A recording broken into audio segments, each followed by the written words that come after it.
I feel like I'm intruding a little bit. Like I've only ever seen this set on a webcam. I know you moved house, but it's basically the same. Bit cramped. Do you want to do the intro because of your house? Okay.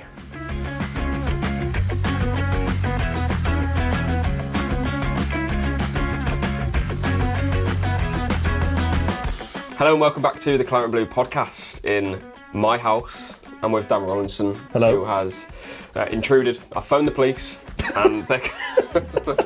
I was invited. No, yeah, we're for our weekly Q&A after Aston Villa's 2-1 win. Glorious victory. Love it. Over Absolutely Arsenal. love it.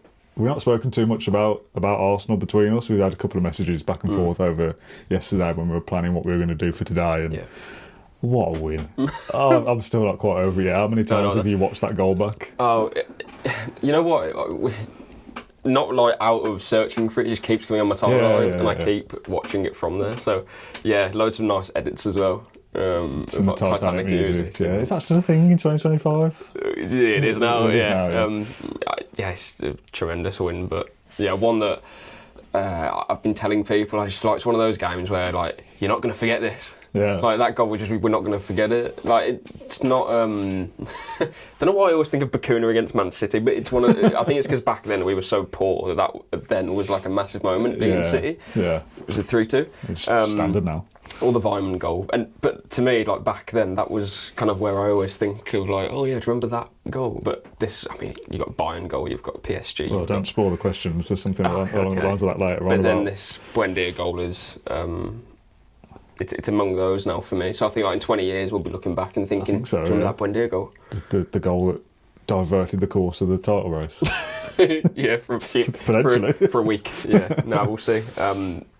But just for Buendia as well, quickly, I feel like that's his moment now. Yeah. Well, I mean, hopefully there's a bigger moment, but do you know what I mean? He's had such a bad time, but he's kind of, you know, people may in 10, 20 years forget his goals against Fulham, Feyenoord and Tottenham, even though they were good goals. But no one's forgetting that Arsenal. No one's forgetting that game, yeah. It was so good, just so good. I don't know what I want to hear every kind of little detail from your experience of it. Cause it's obviously different to, you know, being. I was going to say different from being in the Holton. It's different from being in the Trinity Lower or the Trinity Upper. There's absolute limbs everywhere. Yeah. Were you giving it some? I was, yeah. Yeah, come on, you got it. Yeah. What was it like in there? I rarely. I think when I started this job, I think I maybe got out of my seat a couple of times, but that was more out of kind of getting out of that phase of celebrating goals quite wildly. Yeah. And I was firmly out of. Well, I say firmly, I'm still giving it a. You know. What, normally? Yeah, any normal goal, but this one, no, I'm out of my seat. I was surprised you weren't down in the Lower Trinity with me, to be honest. Oh no, no, I was up out my seat and giving it some, but more. I was just looking around, thinking like, what? Like, I can't believe it. So, there is a question, and we'll get to it in a sec, about how it compares to other games that you've kind of celebrated like that, all the goals. And I was trying to have a think to answer the question, but just the feeling of it. I know it's because it's recent, but I can picture everything about it. Like I can see it all unfolded. I can see Onana coming towards us and going mental in his big puffer jacket. See Emery giving it beams running down towards the left of us. Just like I think that special moment. That was the thing that I don't think I'll forget soon, is seeing the bench just erupt. You don't see that very often. And Unai winning 3-headers. Yeah. I mean, I've kind of looked up for a second. Oh, Emi Martinez is here as well. Where's he coming from? I know. It was just absolute bedlam. Like, this doesn't look like someone scored a goal. It looks like something like... Yeah, I thought that. Do you know what I mean? It was more than that almost. I was trying to compare it, and the only thing I can kind of think of, and it's different, because it's Wembley, but the playoff final was like, this is like mad scenes after. This doesn't feel like a goal. It feels like something more, doesn't it? It feels like we've won something, which sounds incredibly tin pot, really. No, but do you know what it is? Like, that's not. I don't want people to take that as like we're celebrating a goal versus Arsenal in that way. No. You know it's the winner because of how late it is. Literally, the whistle goes and the whistle goes again. Yeah, there's a certain. But it's like, whoa, hang on, like, we've got ourselves into the Champions League, or we've got ourselves into a cup final. Like, it had that sense about it. No, it felt like we actually done something rather than just win a game. But yeah, I've seen so many Arsenal fans and whatnot saying, oh yeah, this is what Arsenal does to people. What are you talking about? This could have been Wigan if they were top of the Premier League. It doesn't matter. I saw it as like, oh, Emery gets up for this cup final every year. There's one tweet I saw about like, oh, Emery's done his homework on Arsenal again. So, man does his job. Yeah, exactly. Yeah, football manages his team. Yeah. He does his homework for everybody. That is the same. If we'd have won that game in any manner saying, like you say, a Wigan were top of the league, you'd celebrate it the same way. Yeah. It's just Arsenal just so happened to be that team. Because it was before the game, we'd obviously won 8 of 9. Now it's 9 of 10 in the league. 9 out of 10 wins in the league is mad, isn't it? Yeah, it's mental. And then the team that we lost to. Well, yeah. It's even more mad. I was trying to work out the points per game, which is obviously a nice even 2 points per game over the course of the season now. 30 points from 15, but it was 3 points from 5. It's 27 points from 10. Yeah. It's absolutely incredible. 2.7 points a game. 9 wins in a row at home. And again, that's why you celebrate that. I mean, I think if we had beaten Arsenal, it might sound a bit strange, but I think if we'd beaten Arsenal earlier in the season to maybe win a second game in a row or something, there would still be limbs across the stadium. But I think the kind of passion and the noise and everything about it it's like a crescendo of like... We're doing something. Yeah, do you know what I mean? That's the feeling, isn't it? Yeah, it wasn't just oh wow, what a result that is, but we're going to have to back it up against Brentford. Yeah. We have to back it up against West Ham. We'll get on to that sort of thing soon, or Basel as well. But just more, it felt like we've done something here. I don't know, but the noise was out of this world. Similar, I think, to Bayern. I think that would be my comparison. So let's do that question then. It's not in the order that I did it in, but let's have it. So from Gus then, to start this week's Q&A, given the incredible end to the Arsenal game, what would your top 3 unforgettable moments at Villa Park be? That was from Rob, sorry, not Gus. Gus says, I had a thought last night, I'm 59, and whilst I have no plans to die anytime soon, will I ever experience a better moment than that at Villa Park? We could have won a trophy, but that's not likely to be at home. Well, yeah, you wouldn't win a trophy at your home stadium unless something weird happened to Wembley and we all of a sudden were at Villa Park playing the final. Anyway, that's not going to happen. It's quite a morbid thought, but a genuine one to an extent. Way to bring us down. I absolutely hope we're having more scenes like that this season. Never mind any years into the future. This doesn't feel like a flash in the pan. Yeah, I think. But to the extent of that moment, a 95th minute winner against top of the league, to go within touching distance of them.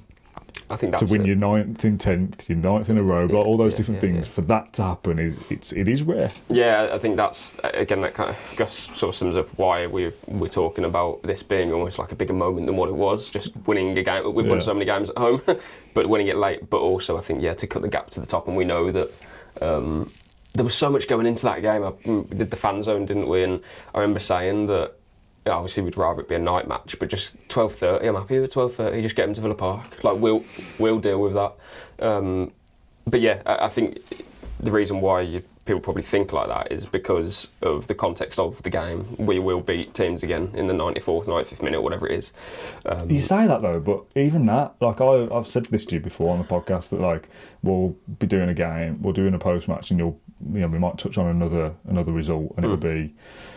Did you see like Newcastle won again in the 93rd? Yeah, and it's not something we always do. It seems to be like these mad moments happen in the league, but Villa are rarely involved in them. I want us to have a game where we win in the last minute. Now we've had one. So it doesn't happen that often.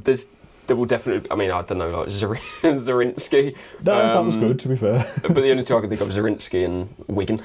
Why is Wigan featuring? Shout out to Wigan twice. Shout out to the likes. Was it Bjarnason? No, was it Bjarnason? 3-2, like the start of. Yeah, you judge on the knowledge. It must have been like the second game of the season that we went up. I think it was a bit honest. I don't really know. No, I think we will have moments like that again. I don't want to score I mean, if we go to the final, then fine. But rather, we'd have a comfortable ride into a Europa League final. But you never know what happens in that semi-final. If we have it back at Villa Park, there could be more chaos to come this season. So, yeah, I wouldn't underestimate. The years that we have ahead of us. 3 unforgettable moments. PSG would be up there, I think. No, we've not qualified for the next round. I'm going to put Bayern up there simply because of you beating Bayern Munich 1-0 at home, first Champions League home game for a long time. That has to be there. My unforgettable moments are probably different to other people. Like, again, we talk about last minute goals. Wigan 3-2, just so unbelievable. Matt Targett against Brighton, like features quite well. Like really bizarre. So I say Horan's goal against Blues, but I was in the toilet, wasn't I? So I can't really say that. But that was quite an unforgettable moment for a different way. The Conson-Mings Watford. Conson-Mings, that was a last minute one, wasn't it? That was scenes. That was the only other time that I've nearly left. I did leave the press box for that one. Were you in the press box for that one as well? Yeah. Oh, nice. Joined in. Shouldn't have done that, but. Yeah. Any game against Blues, the Albion semi-final in the playoffs. would have been good as well. Yeah, Albion semi-final playoffs. Yeah, felt like we had something else to do, but that very underrated goal. That Newcastle game, the year we qualified for the Champions League, 3-0. Yeah, that was a great game. I'm trying to think further. But even that, like we talk about Blackburn semi-final. Yeah, with the flags. Yeah. When you talk about like unforgettable moments, this is why we're trying to kind of hype up the Arsenal thing as if it needs it. But the moment of that, it's not just about the result. Yeah. Like the Newcastle game, we beat them comfortably. We played really well. Not big tick. But you don't go like, it was the mind blown. Like, what a moment, because it needs. We'd won the game, so it needs that like little edge of jeopardy. Yeah. Which is what the Arsenal game had. So. And I think a lot of clubs who compete for titles or compete for major honours that we're trying to do now have more of those moments than what we've had. Yeah. Us beating Brighton in the Matt Target, great win, but. You know, for what? Yeah, well, staying up, I think. But you know, like, but when it's a Chelsea or something, you're thinking, all right, Batshuayi at West Brom when they won the league or something. They have like a moment that leads to title or moments that leads to blah blah blah. So, yeah, maybe underrated one potentially, but that 3-3 against Liverpool a few years ago. Yeah, Duran come off the bench and scores 2 goals, right? Yeah, helps towards Champions League. Yeah, I think that's something that's sort of buried away a little bit now because we've had so many moments since then, but. The kind of key point is that I hope that we have many more coming up quickly. Okay, let's go through these questions then. The next one's from No Name. Did John receive his gift of a celebratory mince pie I sent via his brother? What's all this about? So my brother texted me at half time saying, John, got some mince pies, like, you know, so I'm there working. And I said, sorry, No Name. And I said back to him, don't like mince pies. I was going to say, I didn't think you like mince pies. But I thought, and I don't know why, well, I do know why, because she's a very caring mother, I thought it was my mum. Yeah. So I text back saying... You said, I'll sell them back. I think, yeah. I didn't, but I thought it was from my mum saying, I'll give these to John or whatever. Yeah.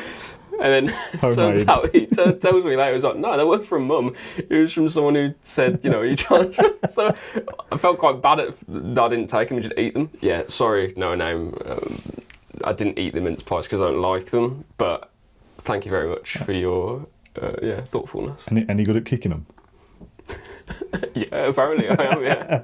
Stay tuned for that. Yeah. Right. No context about that whatsoever now, but there will be. Next question is from Dre in Birmingham. I like it when people include where they're from. Birmingham's quite an obvious one, I suppose. How long did it take for you to calm down after the game, and how long did it take for your partners to be sick of hearing about it? I mean, we're probably at the total opposite ends of the spectrum as opposed to our partners, because yours works in football and is a football fan. Yeah, and watch the game. And just watch the game. Yeah. Mine just could not care less. Really? Like, did you win? Yeah. 95th minute winner. Like it's like, yeah. He did that last week. Sounds good. What we having for tea? Like, you know what I mean? Like it's just back to normal life. So I've not really spoke about it. She has asked me, or not asked me outright, but I've obviously watched the goal back a lot. Like you say, it keeps popping up, and every time it pops up, I feel like I have to watch it. Yeah. And I've kind of got the sense of, you're watching that again? Yeah. It's like, well, yeah. I am. I'm going to watch it. I'm going to go back on TNT's app and find the highlights. I'm going to watch it on Match of the Day. I'm going to watch it a million times as best I can. In terms of calming down, I definitely felt the adrenaline of it for a while afterwards. Like in the stadium, my heart was pumping, like it was a proper thing. Calmed down a bit by the time we did the post-match, but speaking about it kind of got it back up again. Yeah. And I feel the same again. Like I'm over it. But now I'm talking about it, I'm like, oh yeah, like my mind is colourful of memories. Yeah, which is a good thing. Bit bizarre, right? But in the press box, as the game was going ticking down, I was just happy just to come away with a point. I was getting used to the idea of, okay, we're going to talk about this game in the context of Villa have got a draw at home. Yeah, could have won it. But it's a good point. But it was still unbeaten. Yeah. And that's what I was preparing myself for. So I kind of, in my head, I was like, this is just going to be a draw. I even said to my dad when I think it was 93rd, and I get, I think was it 4 minutes added? 4 minutes were added, yeah. So I always, when it gets to the minute before the end, I kind of go, that should be it now. Like, do you know what I mean? Classic. It's probably not going to get, that's probably it now. And Dad was like, he didn't say I think there'll be one more chance. He said there is time for one more chance. Yeah. Either way, I suppose. Yeah. But I was just thinking, I'm in the mindset of like that's pretty much full time. Yep. I'm getting used to the idea of what it is, 1-1. So that kind of elevates the feeling of the win, because I wasn't expecting it. Yeah, but I would have been happy with the draw as well. In terms of adrenaline stuff, obviously I had adrenaline, but I've had more adrenaline from other moments, I think. Can't quite remember what. but when I don't, how do I put it? When I need it, when I really need that goal, if that makes sense, then I'm like over the. This was more of just like a kind of, jaw on the floor sort of moment of like, wow, we've actually won. Yeah. So for that reason, I had adrenaline, but I'm just being honest that there's other moments where we've either had to win a game, or if it's just like relief. For example, the playoff final, the penalty shootout, or when we beat West Brom, actually, the Benteke penalty in the Premier, because that wasn't live, I don't think. Well, I wasn't at the game and it weren't live, and it was like the Soccer Saturday crew and stuff, like calling this penalty. And I just remember being on the floor like, come on, like, please score, because we have to win that game to stay up. That, for me, gives me like more adrenaline and more like... Because my heart's just pumping, But for this game, I was more relaxed, thinking, That's what we said about jeopardy, though, because 1-1 draw with Arsenal is another point closer to the goal of top 5 or whatever it is. It's like, okay, that's fine. I would have happily taken a point before the game. The jeopardy of like, if we don't win this game, we could be in threat of going down or not being promoted is a heightened level. So those kind of moments where it's just relief, that gives me more of a... whereas this is more just like a happiness of like, wow, we actually, so... what I was thinking on the way here? How many games have I seen Villa win at home? Because there's got to be a decent percentage of that has come under Emery. Because you have these unbeaten runs of you win however many in a row, then you might lose one, and then you go on another streak of. We've done that a few times. Great point. I'm going to try and look at that. So I've been going. My first season, I don't know whether it was 05 or 06, but it was the O'Neill era, so we'd have been good then as well. Yeah. But then kind of like 2011 to 2018, we didn't win many at home. I'll try and work it out after this and we'll call on a podcast. I reckon most of the wins that we've witnessed as a season ticket holder or working in the press for a duration of like over a decade, I'd say most of the wins that we see has been Emery. Probably. I mean, if we work out how many home wins he's had and then work backwards from there, how many years did it take Villa to win X amount of games that Emery has? I think that would be very interesting. There'll be times where we've probably had a winning run under Emery, where we've only won that amount in an entire season for the managers. It has to be a top flight job as well, because obviously in the Championship you're expected to win all your home games. But even that first season we didn't. No, in second and third, you draw into like Hull and whatnot. So that's not like a disrespect to anyone. We were a completely different team back then. Different ambitions. I remember going to Villa Park and feeling like, and I've said this before, so I'm not like ashamed of it. It's a bit of a chore going to Villa. Like, I don't fancy us to win, and we're playing a good team, and they'll probably beat us. You go because you want to go. Yeah, like, and you still. But you're. But it's a bit like, there's no. It is a bit of an effort. Whereas now it's you love going obviously still, but it's we're probably going to be on the right side. What we're going there for is the football still. Like, it's a good day out and everything regardless. I remember. You'd think, we're probably not going to get anything. Whereas now I go and I'm like, whoever we're playing, I think we'll win. I remember it was like kind of Christmas period around, I don't know, was it 2014 or 2013, and. Like, that was, didn't have a season ticket at that point. And my dad gets me and my brother tickets for the Sunderland game at home. And it was like, oh my God, like Sunderland at home. Well, I don't know why I said like that, but a Villa game anyway. I think we drew 0-0 or 1-1. I think they hit the post or something. Was it Santi Gomez or something? I don't know what his name is. Anyway. What a memory. Yeah. Do you remember Jaccarini? Yeah. That's like a bit of a Barclays one, I think. Yeah, but that is Barclays one. Yeah. But anyway, Sunderland, and then we draw, and then it was Palace, and he gets his tickets for that game as well. But I think that was a 0-0 again. I was going to say, did we lose? There's a good chance. But like, I remember there was a period in my life where I'd be going to the Villa games, and it would be like, the last time I saw a Villa win was like, months ago. And that, you'd still be going very often. Even as a season ticket holder, we had times where... and a season ticket holder after that, it was genuinely like, I don't remember seeing us win, but hopefully it's today. If it's not, well, no different to last week then. It's the dial's completely changed, and I do think there's a period where Emery first came in and we were saying, like, keep winning at home. Like, this is pretty, like, novel. Like, this is good, isn't it? It's mental, so... but I think you have to enjoy the moment that we're in right now. I think that's really important. You can easily get lost in it, and it sounds a bit kind of like cringe in a way. But I remember leaving the Arsenal game the other day thinking that, like, doing a walk and talk, I was like, I want to just say something like, just enjoy this. But the football just does change quickly, and at the start of the season we were crap, so... Yeah. Okay. Alan Wright's Gruffalo trainer gets in touch to ask. The deadline arrivals of Elliott and Sancho gave us all a lift at a very low point. They've obviously done very little, although I think Sancho has been okay and could contribute second half of the season. But it is Onana, Maatsen and Marlon who have been most like new signings a season later. Buendia has also been a revelation, and the likes of Cash and Pau have found new levels. My point, don't really have one, just up the bloody Villa and all hail Lord Unai. So Alan Wright's Gruffalo trainer didn't ask anything, but it is a good point, and we've spoken about this before. I've just realised the Gruffalo trainer context now. If anyone doesn't listen regularly, that means nothing to you, and I'm not going to explain it. And if you do know what it means, it still doesn't mean anything. Well, that's true. Yeah. It doesn't mean anything to us. What was it even about? We were trying to animals thing. Yeah, buffalo, Gruffalo, boar. Yeah, we have said this before, and it is a cliche of signings that come in and aren't impactful straight away.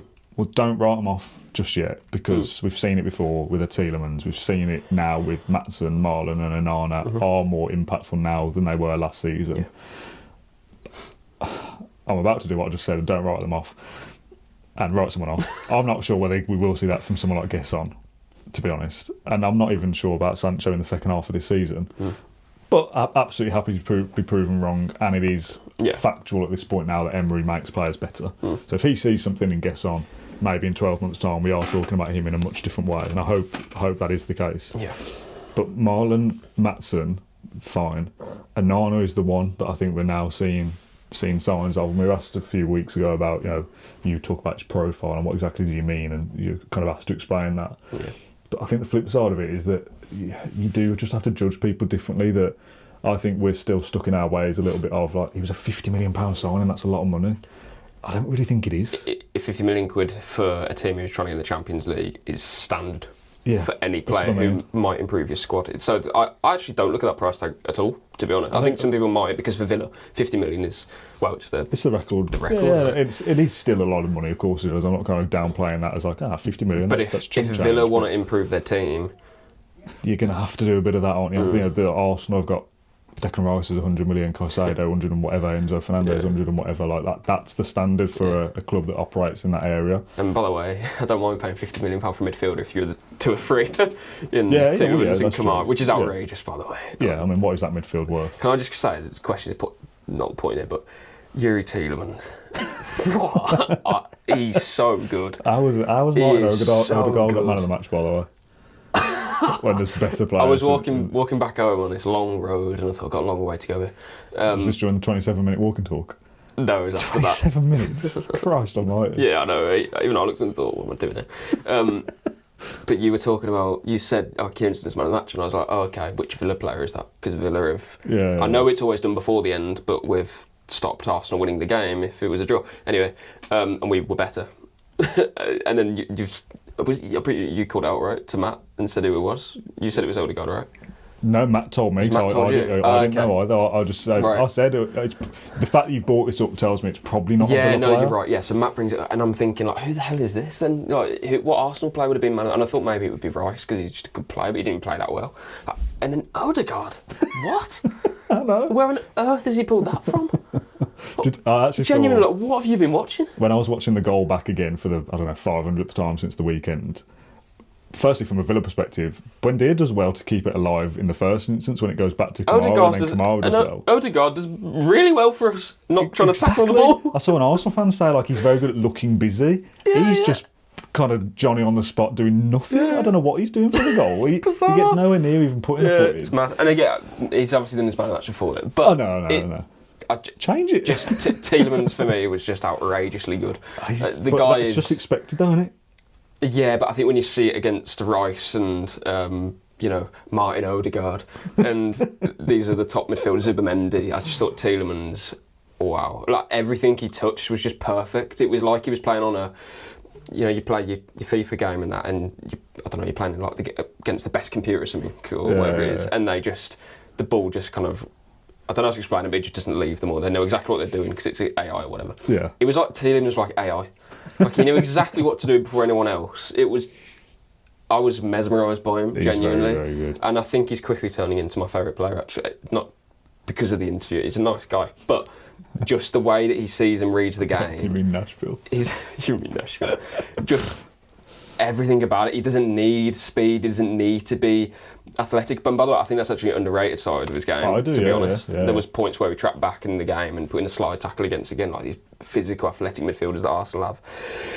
But the way that those athletic midfielders that Arsenal have, and they're always on it and they want to, bully people, they couldn't get near him. Yeah. Or if they did, the ball was gone the other way. Like, I just think he is such a top-level footballer.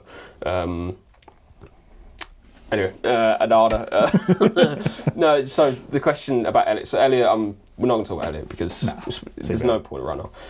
Sorry, Alan Wright's gruffly trying it. Sancho is an interesting one. There's another one on Sancho. Do you want to do that now? Yeah, let's go to that. This is from No Name. Is it time we start to rate Sancho? Admittedly, he's not been the most important person in the squad. However, Wolves aside, every time he's come onto the pitch, he's done well to look after the ball, decent positive passes. Do you not agree with that? No, let me finish. Just your face. Sorry, no, I was trying to move my glasses off. Okay, fair enough. Not to mention decent positive passes, shots and crosses. Not to mention the connection he has with Maatsen, which is a discussion point in itself. Yeah. We all know it takes players some time to adapt to Emery's way. How important could he be to the second half of the season and our top 4 title push? Yeah, I don't agree that it's only Wolves, though, even though you said, you don't agree, I actually don't. I think there was other games where he's come on and he has been poor. Yeah. But I caveat that with he was good against Man City when he came on. Mm-hmm. He nearly scored his first goal. And he was good against Arsenal. So the current top 2, Sancho has made a strong impact in. And we know he's a good player. It's just, for me, I just feel like you want to shake him a little bit and be like, man, you could be so much there's so much to your game that you can explore and improve. And we've seen it before. So I think a lot of it is just, it's on you, mate. Like, you've got Unai here. You've got an opportunity to not necessarily resurrect your career, because even if, he does, I suppose, to a point. It's still young enough. There's part of him that makes me think, like, do you really want it? Yeah. But when you see him play well against Arsenal, like, yeah, he's got something about him. I want him to turn up in every game that he plays, rather than just the ones where I think he knows everyone's watching, if that makes sense. Yeah. Maybe that's a little bit harsh, but yeah, he obviously kept the ball alive for the goal that we scored. Linked well with Maatsen. It's something that we said after the Brentford game in the cup when we got knocked out. I said then, like, I want to see more of them two combining. That could be a way of kind of ending our creative woes as such. I really do like Maatsen when he goes forward, and he does complement Sancho well. I think Maatsen's the guy now. No. I thought he played against Brighton because it was going to be Dean coming back in for Arsenal. It surprised So did me I. that Maatsen played. Yeah. Does Dean now play Basel and Maatsen's back in for... the reason I say no, it's not a way of like, actually, I think he's been tremendous in the last 2 games. Fine. But I still think we have a really strong left-back department, and I think it would be putting Luca Dean down if we now say, Maatsen's our best left-back, and I don't think that's the case. I think Luca Dean is still our steady head, where if we played the Europa League final next week, he would play. I think... we saw it last season, didn't we? Maatsen had a bit of a run in the team towards the back end and was doing really well. I hope that we see that again, because we need our players to be pushing each other. So, he's doing very well, and that's what the team needs. Okay, all right, let's move on to Harlon Marewood from Ireland. Usually when a manager comes to a club, it's always mentioned about them bringing in their own players. At what point do current Villa players be referred to as an Unai player, and which ones best fit that description if he was to leave, God forbid? I often think of Cavani as the former player that best fits that description. Pau is the easy answer, an actual signing of his, but for me the player that most fits Unai Emery is a Konsa, followed by Rodgers. I feel like that's part of the reason we ended up with the disaster instead of someone like Bardet last January. Konsa is Unai's perfect fit, and if you come into his position, it's only ever going to be as cover.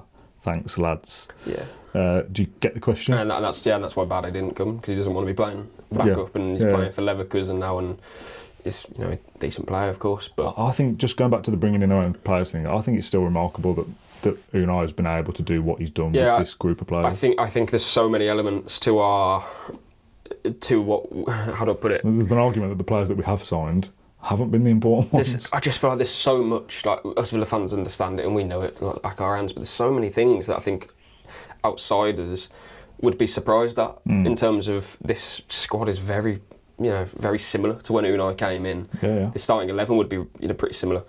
The budget restraints that we've had, all those different things, players we've had to sell, I think people would genuinely think like, oh, wow, like that's actually even more impressive. Because all people see is, did you see Villa? They beat Arsenal, and Unai was a good manager, but that doesn't cover half of what we've. Yeah, I joked on the post match that you look at the result and see Buendia and Cash have scored and go, what year is it? yeah, because they are like peak 2021. I know, and they're still there winning games. And I listen and watch some different things, and people say like Buendia, I thought he left Villa, but then it's never followed with like a. Oh, it's because they don't know, I suppose. But it's never followed with that either. There's so many elements to that shouldn't happen. But you credit the player and I think there's a few sliding doors moments like that. It works both ways, right? Like if Villa have won on the final day last year, this season is already different because we're in the Champions League. That didn't go in our favour. But there's other things. I actually saw this. It might have been in the YouTube comment, so forgive me if I'm stealing your point here. But if we don't play Middlesbrough in the FA Cup, do we even sign Rodgers?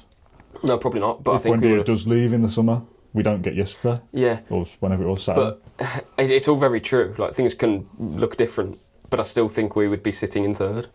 Like, however, which way it happened. Yeah, I do. I genuinely do, because it's like, again, we've come over so much adversity and so many challenges and so many, different things. Yet here we are again. And I just feel like if it's not Rodgers, it would have been someone else. If it weren't Buendia, it would have been I just feel like it's. This is what I keep saying about selling players. I'm not afraid to do it. I'm really not. As long as Unai Emery's at the helm, we'll be okay, because that's been proved in the last 3 years. To answer the question, I think Conser definitely there as one. Conser and Torres are such a great duo. We questioned, didn't we, the partnership at the back end of last season of this good individuals there. Conser is a good footballer. I think Pau is. Tyrone Mings is. Pau is. What combination is best? It's. It could be easily forgotten maybe that Pau was a key reason why we've turned this form around, and I think he's absolutely proven now under no uncertain terms that he is majorly important to how we play. And again, the turnaround that we've had has been after he came back in the team. That's not a slight against Mings, by the way. No, because not at all. It was the other way, wasn't it? It was the other way. Tyrone Mings was in the team we were winning games. Didn't lose a league game last season, and he played a fair amount. So that's not a criticism at all. When Mings comes back in, I'm sure we'll be okay, because we just needed that momentum to kickstart. I mean, it's difficult. Who do you think would be that player that... Like a peak Unai Emery player? Yeah, I mean, I would go towards Watkins in a way because of how he's moulded him to be his striker, if that makes sense. Yeah. So automatically I think that is a player where, put it this way, if Watkins hadn't adjusted to what Unai wanted, he wouldn't be playing for Villa now, and he would have been sold so long ago. However, as well, we did obviously bring in Rashford last season to give us something else, and he played over Watkins for some games. So maybe that was just kind of like a tactical evolution of actually we need to do this now. But I would say Watkins, because as a striker, like it was very cut and dry of, Unai comes in the club, he needs a striker, he picks Watkins, he keeps Watkins the only striker, and then pretty much throughout 90% of the games he's played. I think a couple of answers quickly. I think Martinez is a better fit for what Emery wants now than he was when Emery first joined. I think he's got better with his feet and better at playing out from the back as time's gone on. I've not seen enough of, tactically I've not seen enough of Emery's teams prior to Villa to say, he had this mould of player anyway and this player has replaced that. I think McGinn. He's now like an embodiment of what we want to do, the energy and the tenacity. I don't know whether we had a McGinn at Villarreal or whatever. I don't think you can have a McGinn anywhere. Well, yeah, that's true. But that kind of physicality, I'm up for the fight, I'm going to give you everything, blood, sweat and tears. Like, I think you need someone like that. And the amount of times that McGinn's been written off as, is it time to improve on him? If a bid comes in at 30 million, do you take it? Like Cash, Buendia, we've all done it. I think you've got the right answer there. But players just find a way of stepping up under Emery when you don't realise I've got another gear to go. His versatility as well, it's something that Emery talks a lot about. He needs versatile players, and he's had that at Sevilla, he's had it at Villarreal. At Arsenal we had versatile players, talk about other things with them, but McGinn, absolutely. Okay. The Hand of Prod is the title for the next one, sent in from Yanoslav. If you had the power to prod one player and he was guaranteed not to get injured or suspended for the rest of the season, which player would you prod? Which one would you get close to prod? Well, just let's say we're sat this far apart. I think Yanoslav should know by now that we do take these things seriously. What was the question? If you had the power to... I was thinking of which player can I get close to? Well, when you're in a presser and you go and stick your phone up on the table. Is that still a thing? Yeah. Well, I don't, but... Okay, well, when you do next time and you sit down to record it and a player comes in for a Europa League game, because players don't do the Premier League ones. So on Thursday... I see. When the player comes in for the presser, you put your phone down, quick finger on the arm, you're safe for the season. So if it's Harvey Elliott, what do I do?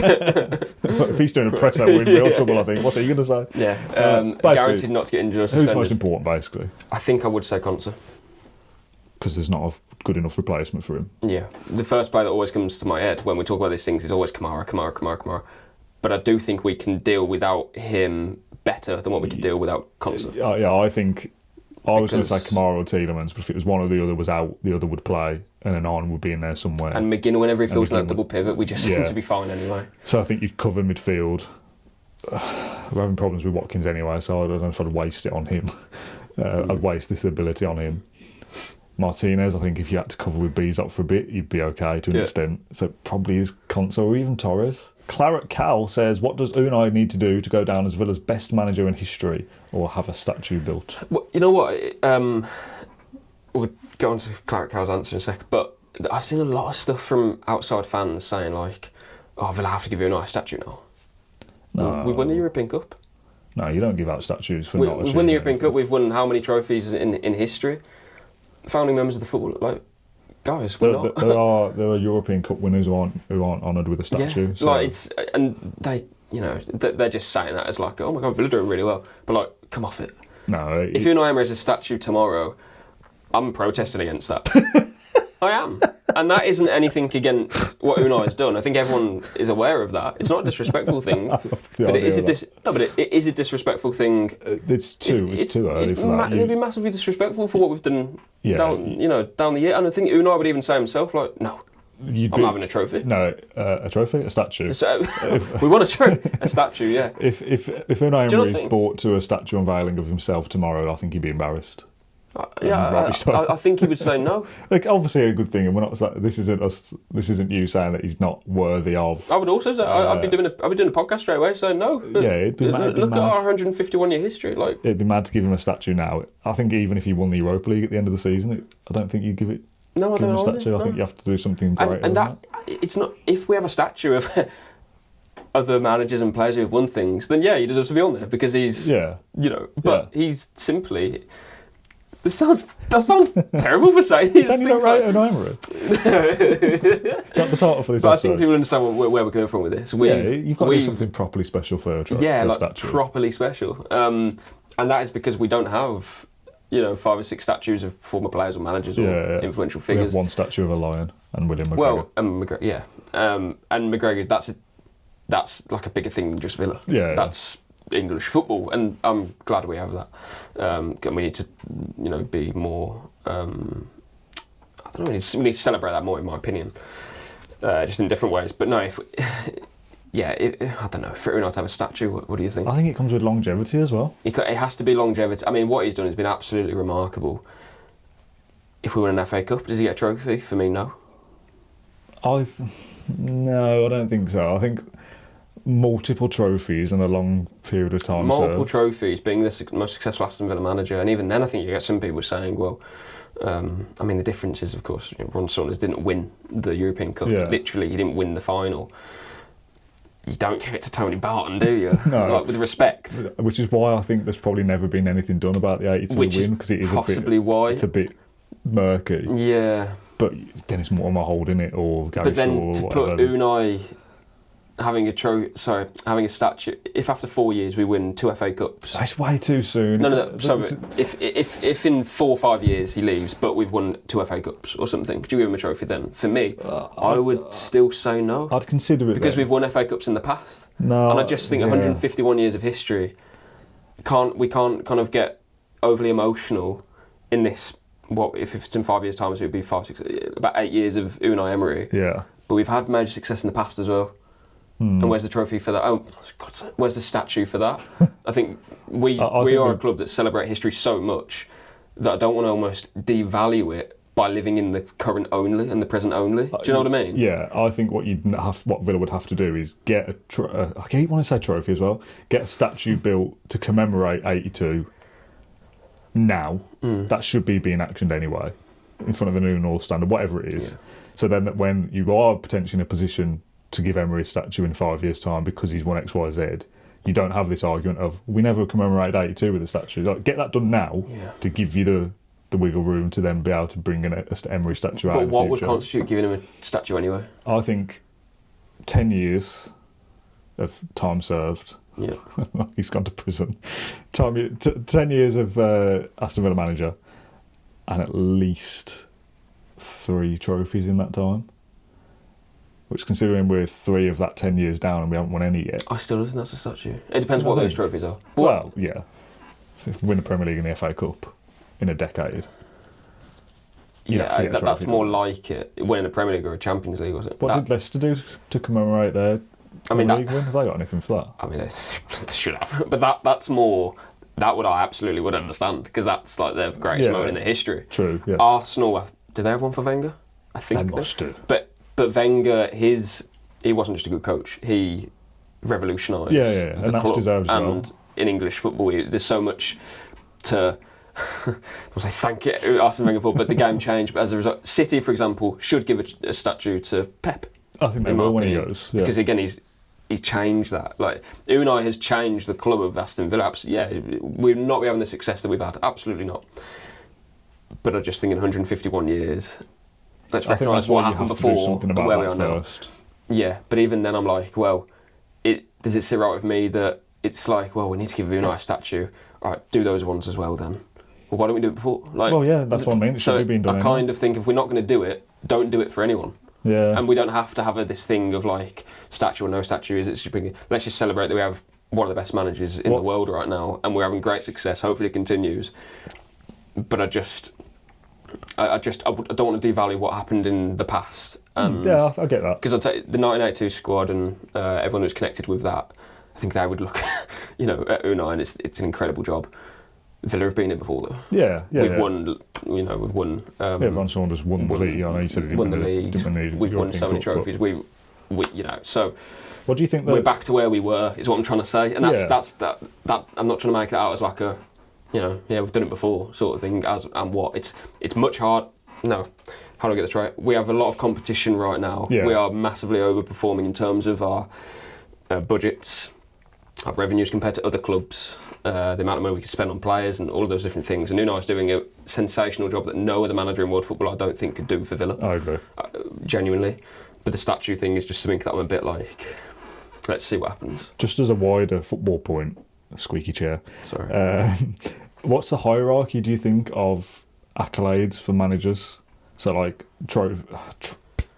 statue, renaming a stand, renaming a stadium. Man City have got training, like, is there like the De Bruyne training pitch or something? The company training complex or whatever. I'll walk past the Eden Hazard training pitch or something. Yeah.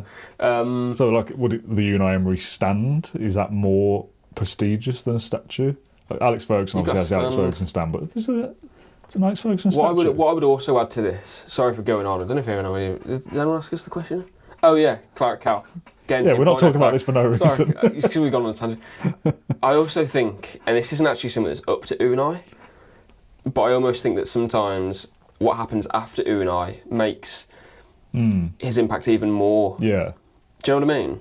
So, for example, if Unai sets us up for years of success afterwards, and he's the reason why our revenue is so much higher. He's made us this club that is part of the Great Six or Great Seven or whatever it becomes in the future. That would establish himself even more for me. Do you know what I mean? So let's say he only won 2 trophies in a decade, but left us in such a good position that the manager that came after him wins loads and loads and loads. Like, to the point where in the next 6 years, we stay here and we keep qualifying for the Champions League and we keep winning. Yeah. Keep winning trophies. Doesn't matter. if we're a very successful team and we are breeding success and we become this, super club, modern, whatever. Yeah. Then that's an achievement that he's like altered the course of history. Yes, that's where I'm getting at. So have a statue, which sometimes isn't. Yeah, that's because we know the challenges that Villa have right now and where we've come from. If Unai is the reason, and he would be the reason why we take that jump from there to there, and we are now part of the pack. Yeah. As such, that is worth more than a trophy to me. Not in terms of, obviously we need trophies, But that for me, because that's Aston Villa's challenge. Because when Unai Emery leaves, we're all thinking, what's going to happen? Yeah.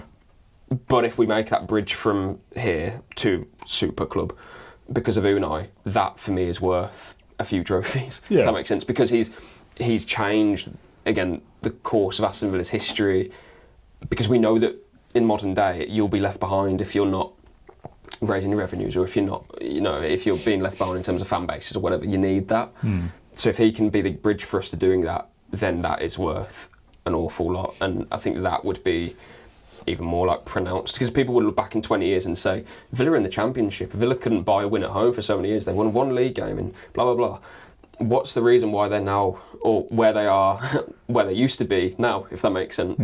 It's Unai Emery. That would be much more profound. Whereas if in 5 years he left and we bring in a manager and it doesn't go particularly well, and all of a sudden we're, kind of mid-table and kind of trying to punch towards Europe but can't quite do it.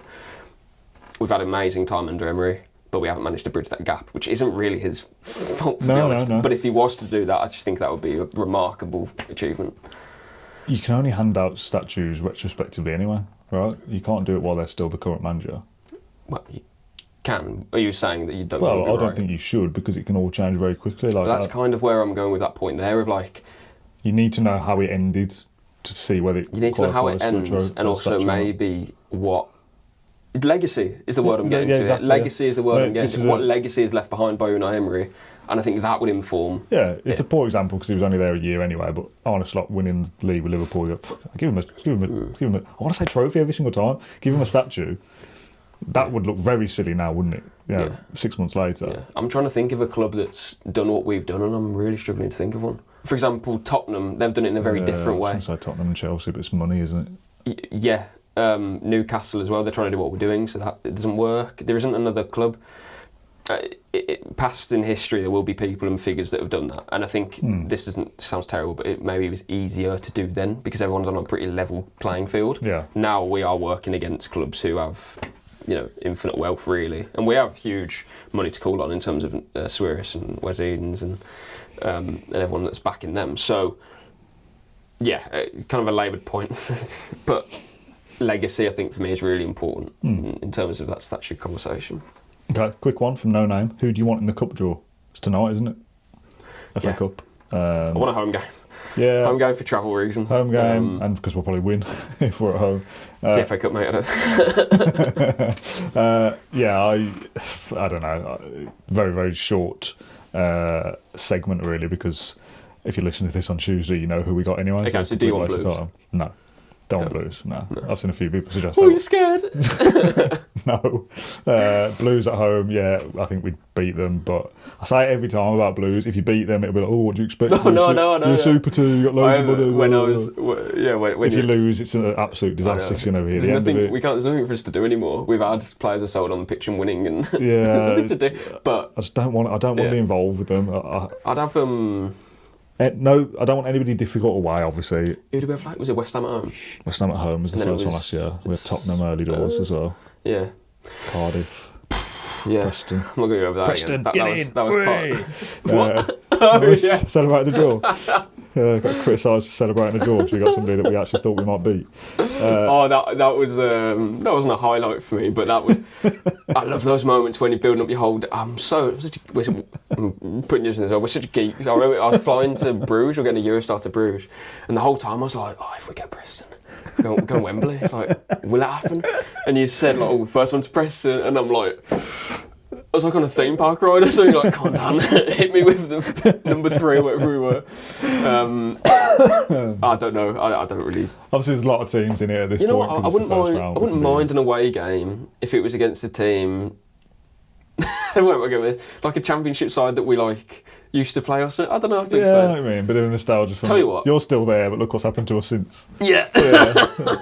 Still in the championship, are you, Middlesbrough? I'll take. So sad. I'll take Borough. No, I wouldn't. I'd take the Baggies away. I'd like that. Again, I think we'd beat them. I'll take West Brom away. I just want something like no drama. Do a prediction now. Okay. See if we get it. Lincoln at home. Holly asks, is that the goal that becomes the catalyst for a truly special season?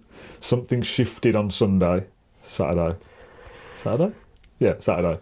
I can't explain how special it felt being at home.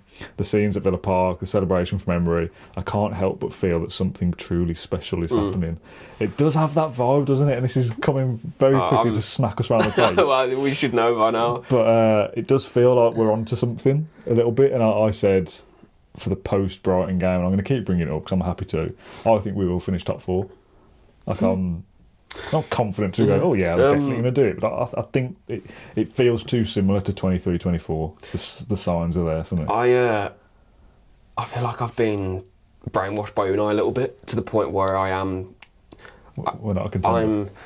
We're not contenders. No, I'm visualising myself struggling to see a football at the London Stadium and it being a terrible game and we're not winning or something.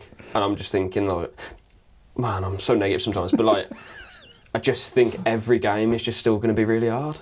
We've won 9 out of 10 and yeah, great. But West Ham won't be easy. Like, no, none of them are easy, but we are just... We just tick along. Yeah, we are. We get the job done. I just think there's such a long way to go. We absolutely will lose. Obviously, we'll lose games.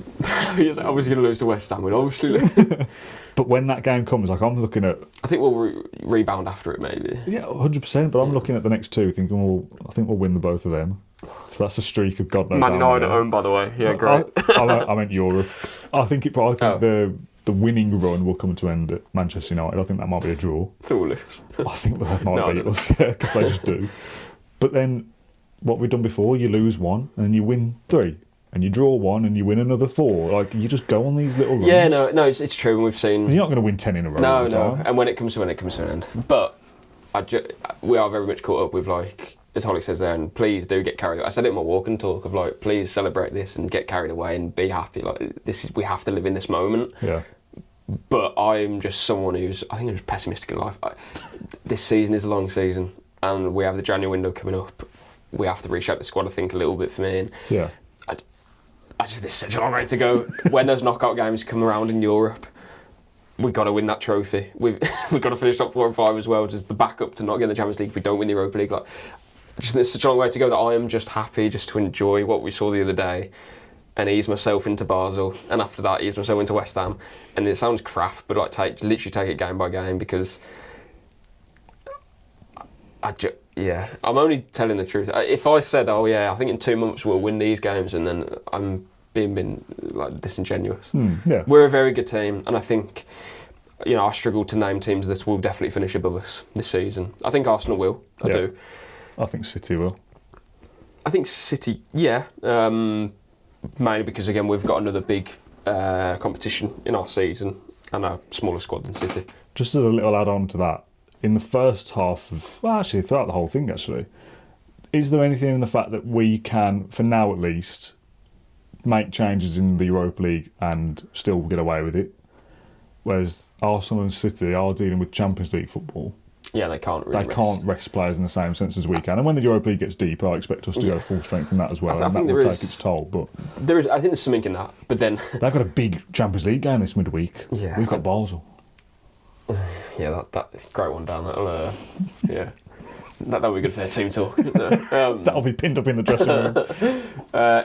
Arsenal were without Gabriel and Saliba, yet their backline was Calafiori, Nkapie, Timber and Ben White. Yeah. Still pretty good. Yeah, it's not bad at all. Didn't win though, did they? No, they didn't win, no. For me, I just think you concentrate on yourselves. I say this every single season we always look at the start of the campaign and think Chelsea spent so much money. Newcastle have signed Walter Marder, and I don't think we said that actually. But they've gone big again. They've spent money and blah blah blah. These teams have done that. I couldn't really give 2 hoops because we have Emery. 2 hoops. 2 hoots. 2 hoots. We have Emery, and we have this ability to just overcome tricky situations, I suppose. So I'm full focus on us, but also just focusing on the next game. That is it. I'm not going to get kind of carried away yet. Yeah, fair. You're not getting involved with the title race conversations. No, I think it's way too... 2 points. That the first, we are in the title race. If you want to say the title race is on now, but for me the title race isn't on now. You don't start the title race till the end of the season. No, because it's not a race, is it? This is not a race. Well, how many games have we got left? 28? No. 23? I suppose in my head I'm thinking it more of like a title sprint. race can, of course, be over a long way. It depends how well you want to categorise. This is a long. Every point counts, so it does all matter. We lose to West Ham and it was Palace win whoever they're against the weekend. Is it City? Then they're in the title race now. It's so. I think it's quite a fickle title race right now. Are we out of it? No. But are we in it on? Don't know, because it's too early. Are we going to get relegated then? But what a mad start to the season that was. What a mad start that was. Like, the fact that we've managed to do what we do is one thing, but we backed the team to turn it around, and a lot of other people did as well, but not to this extent. I didn't think it would be this good. No. Doesn't seem possible, does it? 9 wins out of 10. The Premier League, all the managers say how hard it is to win games in the Premier League. Yeah. Unai said and it. compete in Europe as well. I've asked 3 managers in Europe so far this season in press conferences, obviously about Villa, and the first thing they always say is, I don't know how they manage to compete in the Premier League and do it in Europe. I don't know how we're doing it. Even with a bigger squad, the intensity and the physical demands that are on the team, it's... If we'd have said, you don't just ball football down to one individual, but as a goal scorer, it's easier to do that than others. Yeah. If you said Ollie Watkins has got 3 goals by December... He's only going to score in 2 games. Yeah, where are we? Would you have said 3rd? Honestly, I'd say about 12th. Yeah, it's absolutely mad. I just don't know how we're doing it. I don't know how they get themselves up for it. And I know that's their job, right? To be a bit Roy Keane about it. That is their job, to play football matches and win them.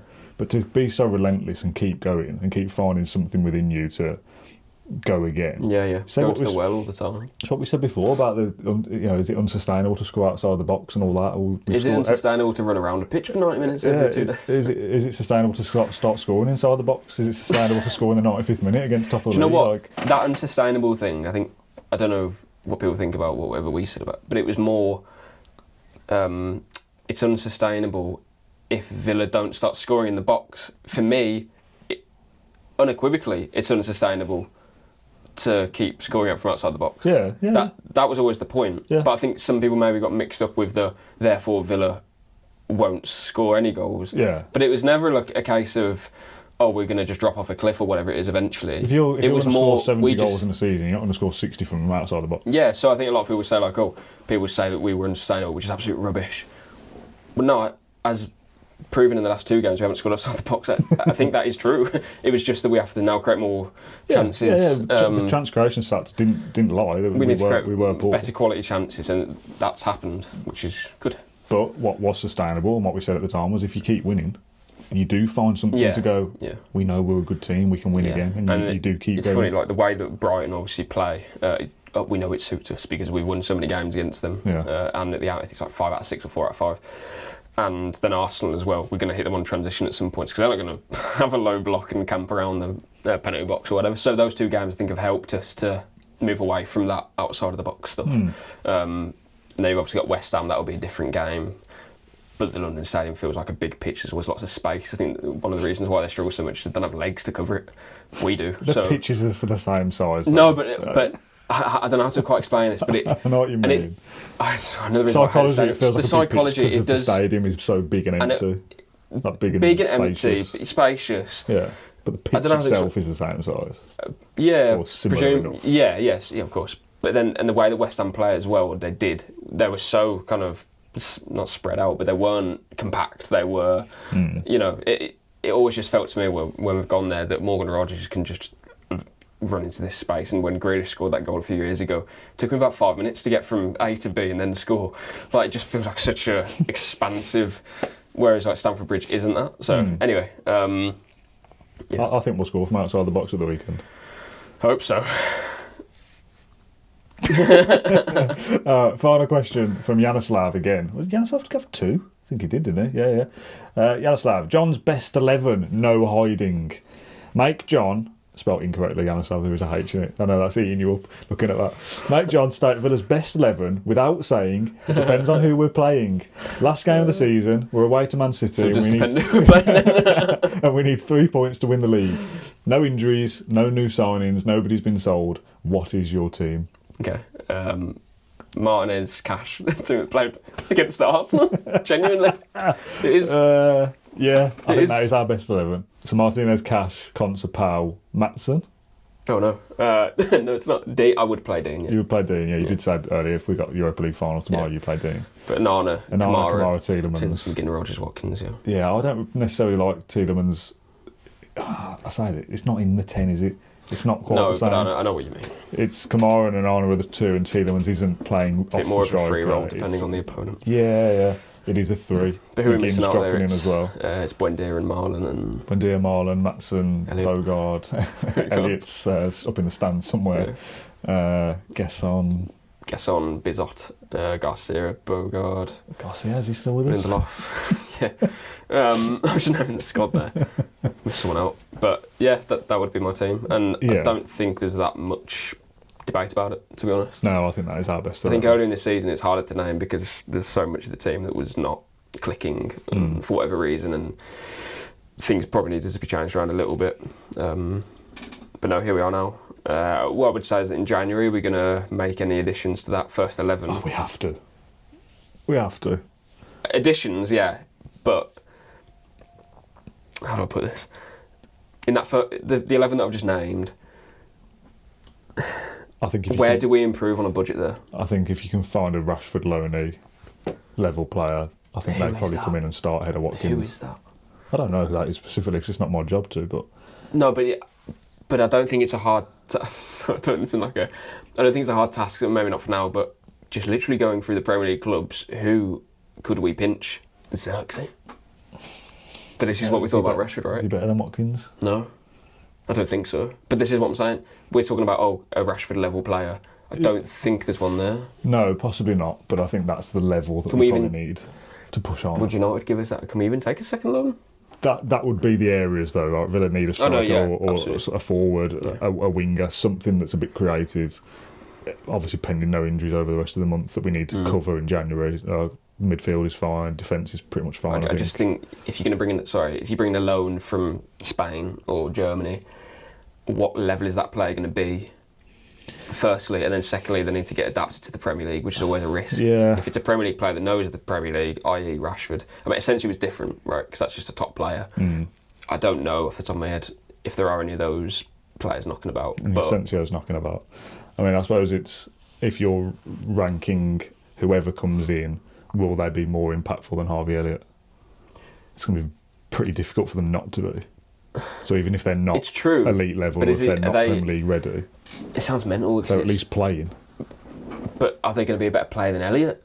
Well, he's not playing, so it doesn't matter. I know he's not, but in my head I'm like, well... Pound for pound, whoever we sign probably won't be as... Harvey Elliott would be playing well, I think, for a team like Leipzig, for example. Yeah. We know he's a good player. We'd be looking at him and thinking, yeah, bring him in. But if Emery picks somebody who he wants... Rather than someone that he doesn't play, I get it. Yeah. But then I'm asking, why are we not just playing him? Scored our first goal of the season, for God's sake. Anyway. What a quiz question that is, by the way. Who scored Villa's first goal of the season in 25-26? Oh, in 10 or so years, I think that will really stump people.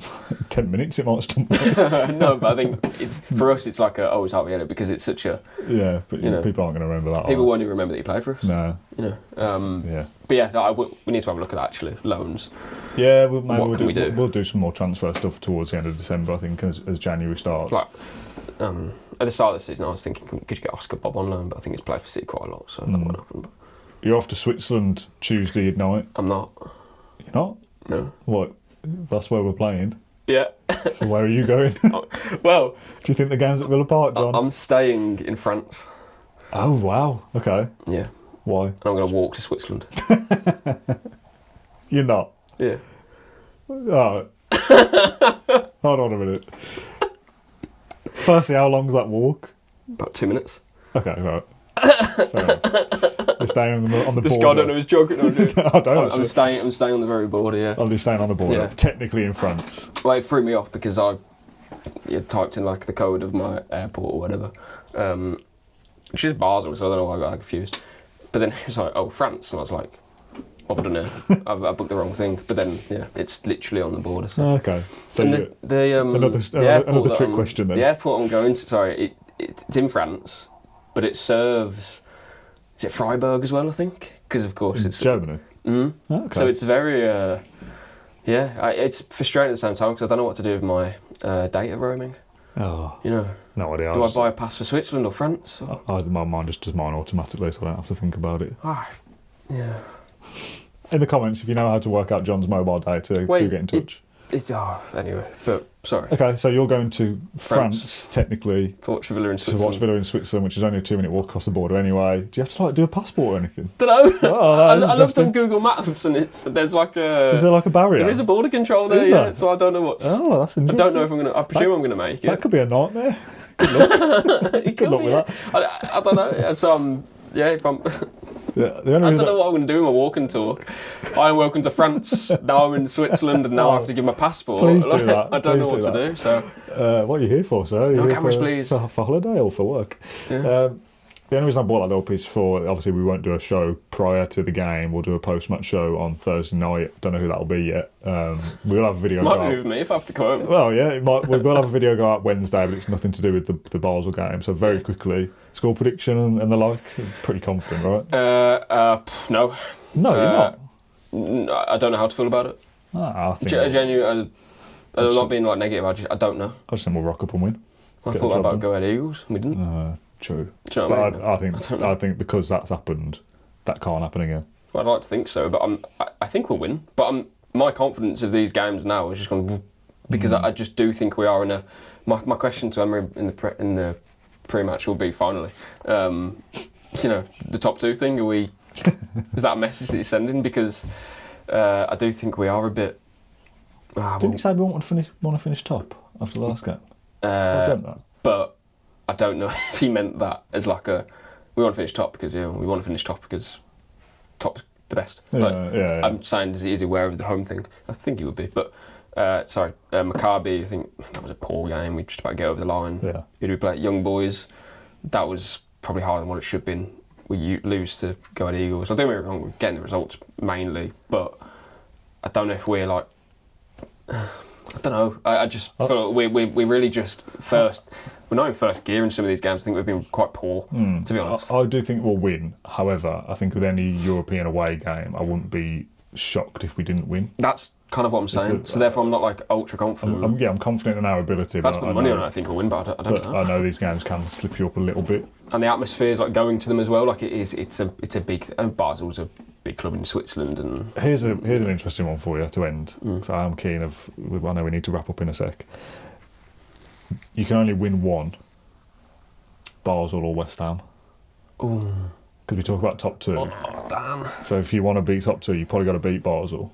We can't lose. But you've got to be beating West Ham away if you want to keep this momentum up. I think it was 18 or 19 points last season for top two. Yeah. That would be now 12. We'd have to win 2 more and draw 1 to match last season's top 2, basically. Yeah. How many games are left? 3. So if you draw against Basel, you need to win the other 2. And I think Lyon can absolutely win the last 3 games, and I also think that Midtjylland could win the last 3 as well. No room for error really with the Europa League, and there is room for error with the Premier League. So obviously, there's more games, but not beating West Ham would be. But then at the same time, the Premier League win is. I don't know, because I've been on this top 2 train for the last few months, haven't I? You know what? I'd pick West Ham. I don't know. I really don't. Because I want to keep winning in the league. Do you know what it is? I just know that in March or April, if we're playing that away leg second, and what I say it means nothing. But if it did, I'd be sitting there thinking like, I wish I did that top 2. Yeah. I wish I said Basel, because I just think that home advantage is so big for us. I think we get to there's a much better chance we get to the final of the Europa League if we play a home game second. I just do think that's it. And for me, if we win the Europa League, I would take 17th in the Premier League. I don't care. Because I don't. Would you not? No. Well, I wouldn't take 17th now. No, it'd take quite a drop off. Knowing you win the Europa League, I'm not. Obviously, I don't. We did all this at the start of the season. I don't want. Sorry, I don't want to live through that. I don't want to know that I'm going to Villa Park and lose. But it's more of like a point of I don't care where we finish in the league as long as we win the Europa League. We know Emery don't think like that though. No, and I don't know how to explain this, but I'm not literally saying it. I just mean if you tell me right now you win the Europa League, I'm not bothered what happens at the weekend. I'm not, because I know we win the Europa League. Yeah. But like, it's a really stupid point I'm trying to make. It is a stupid point, yeah. It's not going to happen. It's a stupid question that I even brought up, to be honest. So, all right, I'm going to flip it another way. I think we'll be in both. I'll flip it another way. You can even delete that point I just made. If we finish top 4 of the Premier League, or top 5 and get the Champions League, but don't win the Europa League, I'm sad. I'm still sad. I'm not. I am. Because I still think... I'll win the FA Cup instead. I still think there's just things that can go awry in a cup competition that are out of your hands. Sorry, but I'm telling you that... So we've got top 5. Yeah. But 2 weeks ago, we were knocked out in the semi-finals of the Europa League. I would feel sad, still. Yeah, a little bit, but I'd be soon over it, I think. If you said you win the Europa League... If Europa League didn't mean Champions League qualification, I'd be much less bothered about that. Oh, no, I would be bothered about that as well. But that's kind of the point, like, Europa League, Champions League and the trophy. That's your season wrapped up in one, and it's done and dusted. So if we fail on that objective, but then get the Champions League, it's like, okay, great, kind of made up for it to a point, but I'm sad because that was the chance to win the trophy, and we've not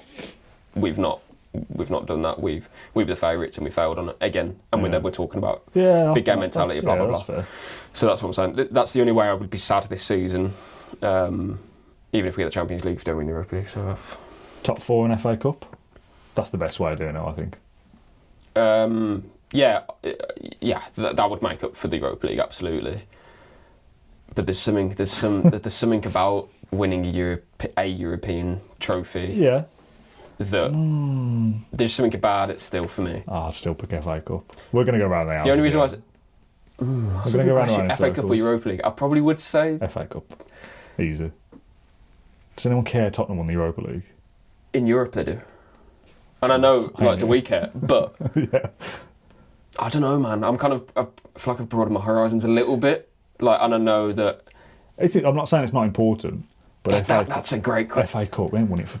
That's a podcast on its own. A million FA years. Cup or Europa League. Some people will be saying, like, John, you got to be top 4 as well in the league. Just FA Cup on its own, you finish 7th. You're comparing the trophies. There's just something... There's way more prestige on the FA Cup. Yeah, I think so. No, I think there is. It's not like... There is, but we're talking only English football. Well, I'm only bothered about English football. Oh, I don't know, man. FA Cup European winners. football, though, is still... Europa League. It's not... No. FA Cup is a more prestigious thing, but I don't know, like... What are we doing here? Sorry. What I'm trying to say is I think I've given myself such a big build-up to this Europa League where I'm treating this as if it is for me, that's like life or death this season. So I think that's what's swaying me. If you asked me before the start of the season, or you're not in either competition or whatever, FA Cup or Europa League, I think I'd say FA Cup with a heartbeat. Yeah. But I think it's just because I've built myself up so much that we have to win this thing. It's your fault. I feel like I'm Unai's son or something where it's like, this is the focus, don't lose focus. And the fact that we'll play like the reserves in the third round of the FA Cup. Yeah, against who everybody knows Lincoln that we're playing. Yeah. No, I don't know. Right, okay, we'll wrap up there because we're going to go round and round in circles all afternoon here. I enjoyed that. That was a good chat. I don't think we're finished. I'm still mulling over. No, we probably could keep going, but I'm worried that I live quite... your house is not close to mine anymore. Yeah, I'm not going to keep you captive. Thanks for that. We normally ask for a word or a phrase to end the show, but I want to change it up a little bit because I was thinking about this on the way in, listening to the radio. I want to hear people's professions and where they listen to the show. Ooh. So we often get Dave from Solihull or whatever, and I always go, that's Solihull, cool. I want to know where you're listening to it. So is it in the gym? Are you swimming? Not swimming. Swimming with headphones on? Are you running on a treadmill? Like you could if you... You could get underwater headphones, to be fair. You laugh quite hard there. Is butterfly underwater? Oh, like the swimming technique that keeps your head out of water? Yeah. Maybe. I mean, you laugh there. But breaststroke, if there's anyone swimming, listen to this. Please do get in touch. That would be brilliant. You can do breaststroke with your earphones, I suppose. Yeah, I think so. I'm not a swimmer. But I want to know, like, if you're listening at work, specifically, where is it? Are you playing this out in a doctor's surgery or something. Like I want to know specifics. So if you've listened all the way to the end, let us know where you've listened from. Occupation, mother's maiden name, where, first school, credit card. Yeah. No, I just like to hear 3-digit code on that. I like to hear those things, so please do share them. Anyway, right, we'll call it a day there. Thank you very much for watching or listening to this episode of the Claret Blue Podcast Q&A. We'll have a interview coming out on Wednesday with Jim Walker. Little tease there for those who've watched to the end of this episode. Matt Kendrick caught up with him earlier in the month because he's got a book out. So we've done a little episode about that. That'll be out on Wednesday. And myself and possibly Kendrick will be back on Thursday night for the post-match show while John is back going from Switzerland to France and back and forth all night. Thank you for tuning in, and we'll see you then. Bye-bye.